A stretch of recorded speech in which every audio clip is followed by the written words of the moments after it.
In this video, I'm going to show you how to shoot slow motion at 60 frames per second and 120 frames per second using the Canon 5D Mark IV.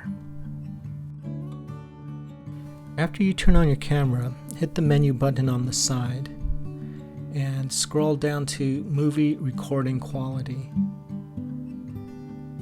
Then you want to choose your movie format, either MOV or MP4. With MOV, you have more options.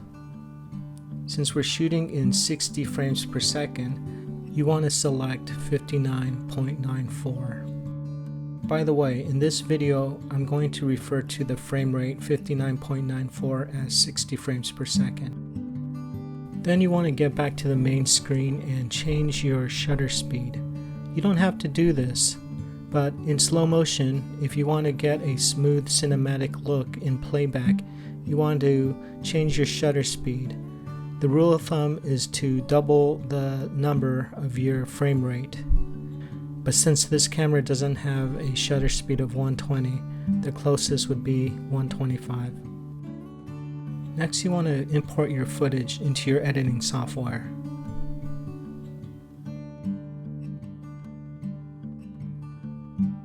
Then throw it into your timeline. This is what our footage looks like at 60 frames per second.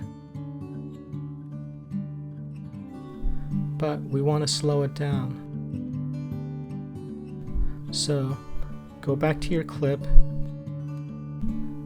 right click it, go to modify and interpret footage, and you want to go up to assume this frame rate and change it to 23.976. This is the closest to 24 frames per second. This will slow down your playback, and this is what it looks like in full HD.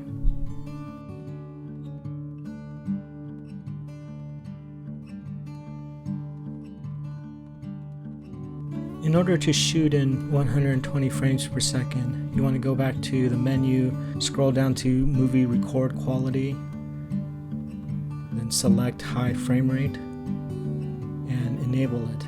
This will allow you to shoot in actual slow motion in camera, but at 720, which is standard high definition, as opposed to 1080, which is full high definition.